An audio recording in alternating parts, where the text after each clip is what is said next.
Hello നമസ്കാരം എല്ലാവർക്കും എൻ്റെ മറ്റൊരു വീഡിയോയിലേക്ക് സ്വാഗതം. അപ്പോൾ ഇപ്പോൾ നമ്മളുള്ളത് ഡിയോമാലിൽ നിന്ന് നേരെ അടുത്ത ലൊക്കേഷനിലേക്കാണ് കേട്ടോ. ഒഡീഷയിലാണുള്ളത്.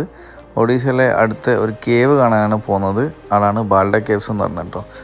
ബാൽഡ കേവ്സ് എന്ന് പറഞ്ഞത് കുറച്ച് റൂറലായിട്ടുള്ള ഒരു ഏരിയയിലുള്ളൊരു കേവാണ്, നാച്ചുറൽ കേവാണ്, ഒരു ചെറിയൊരു കേവാണ് കേട്ടോ. അപ്പോൾ ആ ഒരു ഏരിയ ഒന്ന് എക്സ്പ്ലോർ ചെയ്യണമെന്ന് വെച്ചിട്ട് അങ്ങോട്ടുള്ള യാത്രയിലാണ്. പോകുന്ന വഴികളൊക്കെ നിങ്ങൾക്ക് കാണാം, ഇതുപോലുള്ള ചെറിയ ഗ്രാമങ്ങൾ, ചെറിയ ചെറിയ കൃഷി സ്ഥലങ്ങൾ, അങ്ങനെയൊക്കെയുള്ള ഏരിയ ആണ് കേട്ടോ. വലിയ ഡെവലപ്ഡ് ആയിട്ടുള്ള ഏരിയ ഒന്നും നമുക്ക് കാണാൻ പറ്റില്ല. ചെറിയ ചെറിയ എന്താ പറയുക, ചെറിയ ചെറിയ വില്ലേജസ് ആണ് പോകുന്ന വഴിയിലൊക്കെ നമുക്ക് കാണാൻ പറ്റുന്നത്.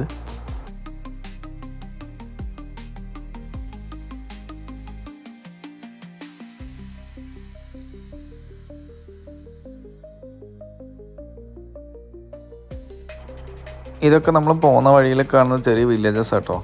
ഇവിടുത്തെയൊക്കെ വീടുകളൊക്കെ ചെറിയ ചെറിയ വീടുകളാണ്, നിങ്ങൾക്ക് കാണാൻ പറ്റും. നമ്മുടെ നാട്ടിലൊക്കെ കാണുന്ന പോലെ കോൺക്രീറ്റ് വീടുകളൊക്കെ, വലിയ വീടുകളൊക്കെ കുറവാണ്. അതുപോലെ സ്കൂളിലേക്കൊക്കെ പോകുന്ന കുട്ടികളെ കാണാൻ പറ്റും.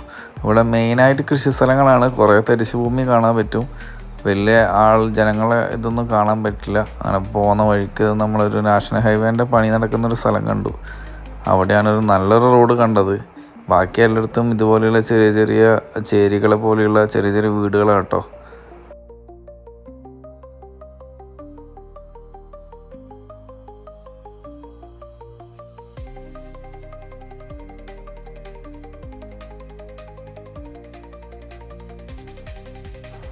ശരിക്കും ഒറീസയിൽ ഈ ഏരിയയൊക്കെ വന്നപ്പോഴാണ് ശരിക്കും എന്തിനാണ് ഇവിടെയുള്ള ജനങ്ങളൊക്കെ നമ്മുടെ നാട്ടിലേക്ക് പണിക്ക് വരുന്നുണ്ട് എനിക്ക് മനസ്സിലായത് കേട്ടോ. ഇവിടെ ശരിക്കും ജീവിക്കാൻ ആവശ്യമായിട്ടുള്ള ഒന്നും തന്നെ ഇവിടെ ഇല്ല എന്ന് വേണമെങ്കിൽ നമുക്ക് പറയാൻ പറ്റും. കാരണം ഈ കൃഷിയെ മാത്രമാണ് ഇവർ ആകെയുള്ള വരുമാനം എന്ന് പറയുന്നത്. അപ്പോൾ അത് വെച്ചിട്ട് എന്തായാലും ഇവർക്ക് മുന്നോട്ടുള്ളൊരു ജീവിതം എന്താവുന്നതിൽ നമുക്ക് എന്താ പറയുക, നമ്മുടെ നാട്ടിലെ പോലെ തൊഴിലവസരങ്ങളും കാര്യങ്ങളൊന്നും ഇവിടെ ഇല്ല. ആകെയുള്ളത് കൃഷി മാത്രമാണ്, വേറെ കാര്യമായിട്ടൊന്നും ഇവിടെ ഇല്ല കേട്ടോ.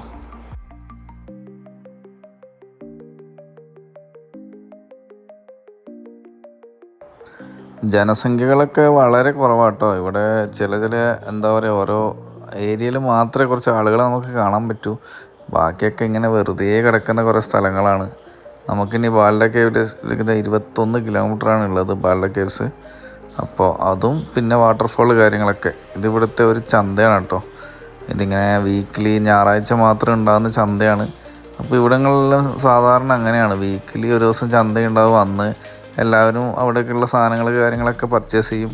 അങ്ങനെയാണ് സാധാരണ ഉണ്ടാവാറ്. അപ്പോൾ ഇതൊക്കെ റോഡ് സൈഡിൽ തന്നെയാണ്, അതിന് പ്രത്യേകിച്ച് വേറെ സ്ഥലങ്ങൾ കാര്യങ്ങളൊന്നുമില്ല. എല്ലാവരും അവരവിടെ കൃഷി ചെയ്യുന്ന സ്ഥലങ്ങളൊക്കെ അവർ റോഡ് സൈഡിൽ തന്നെ ഒരു ലൊക്കേഷനിൽ ഒരു ചന്തയിൽ എല്ലാവരും കൊണ്ടുവരും. അവിടെ നിന്ന് വേണ്ടവർക്ക് വാങ്ങാം. അങ്ങനെ സെറ്റപ്പ് കേട്ടോ.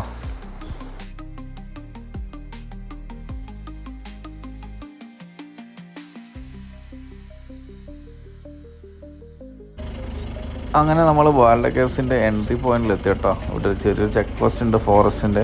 ഇവിടുന്ന് നമുക്കൊരു 100 റുപ്പീസ് കൊടുത്തിട്ട് ഒരു ടിക്കറ്റ് എടുക്കാനുണ്ട്. അത് കഴിഞ്ഞിട്ടുള്ള റോഡ് ഇതാണ് അവസ്ഥ. നമുക്ക് ടാറിങ് റോഡ് കാര്യങ്ങളൊന്നുമില്ല. അത്യാവശ്യം നല്ല പൊടിയൊക്കെ പാറി പോകാൻ പറ്റിയ അങ്ങനത്തെ ഒരു മോഡൽ വഴിയാണ് കേട്ടോ.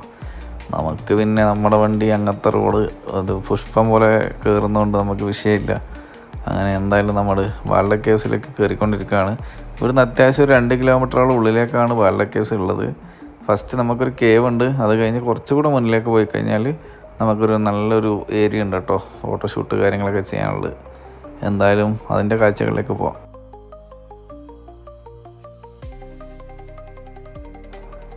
അങ്ങനെ നമ്മൾ കേവിൻ്റെ ലൊക്കേഷൻ എത്തിയിട്ടുണ്ട്. ഇതിവിടെ വണ്ടി വെച്ച് കഴിഞ്ഞാൽ നമുക്ക് നേരെ റൈറ്റ് സൈഡിലായിട്ട് നമുക്ക് കേവ് കാണാൻ പറ്റും കേട്ടോ. ജസ്റ്റ് കുറച്ച് സ്റ്റെപ്പ് കയറി കഴിഞ്ഞാൽ ഡയറക്റ്റ് നമുക്ക് കേവ് കാണാൻ പറ്റും. നമ്മൾ വണ്ടി ഇവിടെ വെച്ചിട്ടുണ്ട്. മുകളിലോട്ടൊന്ന് കയറി നോക്കിക്കഴിഞ്ഞാൽ ഇതാണ് കേവ് കേട്ടോ. ചെറിയൊരു കേവാണ്, നാച്ചുറൽ കേവാണ്, ചെറിയൊരു കേവാണ്. ഇതിനകത്ത് നല്ല തണുപ്പാണ് കേട്ടോ. പുറത്തുള്ള ചൂടൊന്നും അതിനകത്തില്ല. അത്യാവശ്യം നല്ല തണുപ്പാണ്. അതിനുള്ളിലൊരു കോർണറിലായിട്ടൊരു ടെമ്പിൾ സെറ്റപ്പൊക്കെ ഉണ്ട് കേട്ടോ. കാണുന്ന ഒരു ഹോളിൻ്റെ ഉള്ളിലാണ് എന്തൊക്കെയോ ഒരു പൂജ കാര്യങ്ങളൊക്കെ നടക്കുന്ന സ്ഥലമാണെന്ന് തോന്നുന്നു. ഇതെവിടെ ഒരു ഹോള് കാണാം നമുക്ക്. അതിലൂടെ ഇങ്ങനെ സൺലൈറ്റ് നേരെ താഴോട്ട് അധികം കേട്ടോ. നല്ലൊരു ഫോട്ടോ ഒക്കെ എടുക്കാൻ വേണ്ടിയിട്ടൊരു നല്ലൊരു പോയിൻ്റാണിത്. അധികം ടൂറിസ്റ്റുകളൊന്നും ഇവിടെ ഇങ്ങനെ വരാറുണ്ടെന്ന് എനിക്ക് തോന്നുന്നില്ല കണ്ടിട്ട്. കാരണം ഒന്നാമത് കുറച്ച് ഉള്ളിലോട്ടാണ്, പിന്നെ വണ്ടി ഇല്ലാതെ വരാൻ പറ്റില്ല. ഇതാണ് ഞാൻ പറഞ്ഞ ടെമ്പിൾ കേട്ടോ. ഇതേത് മൂർത്തിയാണ് എങ്ങനെയാണെന്നൊന്നും എനിക്കറിയില്ല. അത് കൂടാതെ ഇങ്ങനെ നമുക്ക് നുഴഞ്ഞ് കയറി പോകാൻ പറ്റിയ കുറച്ച് ഹോള് കാര്യങ്ങളൊക്കെ കാണാൻ പറ്റും. പക്ഷേ ഭയങ്കര ബാഡ് സ്മെല്ലായതുകൊണ്ട് പിന്നെ ഞാൻ അങ്ങോട്ട് പോയില്ല. അങ്ങനെ കേവിൻ്റെ 2 ഫോട്ടോസൊക്കെ എടുത്തതിന് ശേഷം നമ്മളിതാ അതിന് മുന്നിലോട്ട് ഒരു അടിപൊളി ലൊക്കേഷൻ ഉണ്ട് കേട്ടോ. നമ്മുടെ ധൂം മൂവിയിലൊക്കെ ജോൺ ഇബ്രാഹിമൊക്കെ പറന്ന് താഴോട്ട് പോകുന്നില്ലേ, ആ ഒരു ഐറ്റം പോലുള്ളൊരു സ്ഥലമാണ് കേട്ടോ. ആൾക്കാരൊന്നും ഉണ്ടാവില്ല. അവിടെ ചെറിയ ലേക്ക്, പിന്നെ അങ്ങനെ ഒരു അടിപൊളി ലാൻഡ്സ്കേപ്പാണ്. എന്തായാലും നമുക്ക് അതിൻ്റെ കാഴ്ചകൾ കാണാം. കുറച്ചുകൂടെ മുന്നോട്ട് പോകണം കേട്ടോ. അങ്ങോട്ടുള്ള റോഡും സെയിം ആ ഒരു കണ്ടീഷൻ തന്നെയാണ്. എവിടെയും ടാറിങ് കാര്യങ്ങളൊന്നും നമുക്ക് കാണാൻ പറ്റില്ല. ഇത് കഴിഞ്ഞ് കഴിഞ്ഞാൽ ഇതാ ഫുൾ പാറ പ്രദേശമാണ് കേട്ടോ.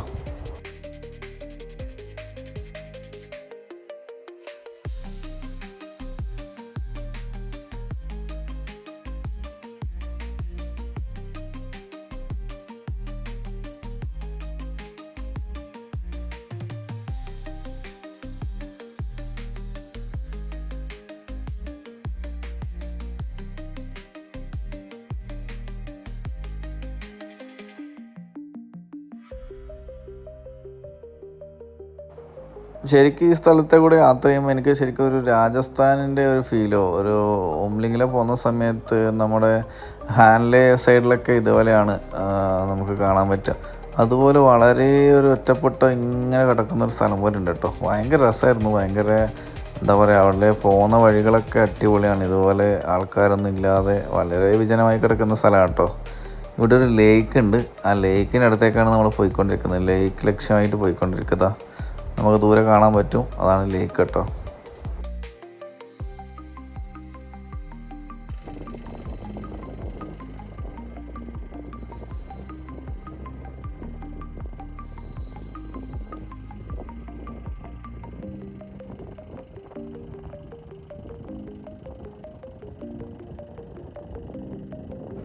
ലേക്കിൻ്റെ അടുത്ത് പോയപ്പോഴാണ് നമുക്ക് അവിടെ ഒരു ഇന്ത്യൻ പതാക കാണാൻ പറ്റിയ കേട്ടോ.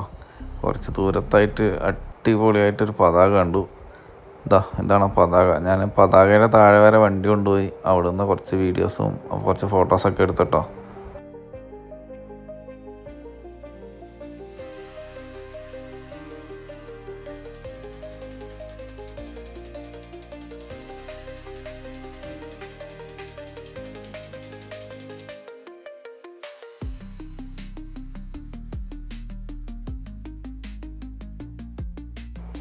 ഒടുവിൽ വാൽഡ കേവ്സിലെ കാഴ്ചകളെല്ലാം കണ്ടതാ. തിരിച്ച് നമ്മുടെ സെയിം വന്ന അതേ റൂട്ടാണ് നമ്മൾ റിട്ടേൺ പോകുന്നത്. തിരിച്ച് അതേ ചെക്ക് പോസ്റ്റിൽ നിന്നും അടുത്ത ലൊക്കേഷനിലേക്ക് നമുക്ക് പോകേണ്ടതായിട്ടുണ്ട് കേട്ടോ. ഇനി നേരെ നമ്മുടെ ഛത്തീസ്ഗഡിലെ കുറച്ച് കാഴ്ചകളിലേക്കാണ് നമ്മൾ പോകാൻ പോകുന്നത്. അവിടെ ഫേമസ് ആയിട്ടുള്ള നിങ്ങൾക്കറിയാമല്ലോ, ഇന്ത്യൻ നയാഗ്രയിലൊക്കെയാണ് പോകേണ്ടത്. വാട്ടർഫോൾസ് കാര്യങ്ങളൊക്കെയാണ് മെയിനായിട്ട് കാണാനുള്ളത്. അപ്പോൾ അതിൻ്റെയൊക്കെ കാഴ്ചകളായിട്ട് അടുത്ത വീഡിയോയിൽ കാണാം കേട്ടോ. എന്തായാലും എല്ലാവർക്കും thank you for watching. See you in the next video. Until then, bye.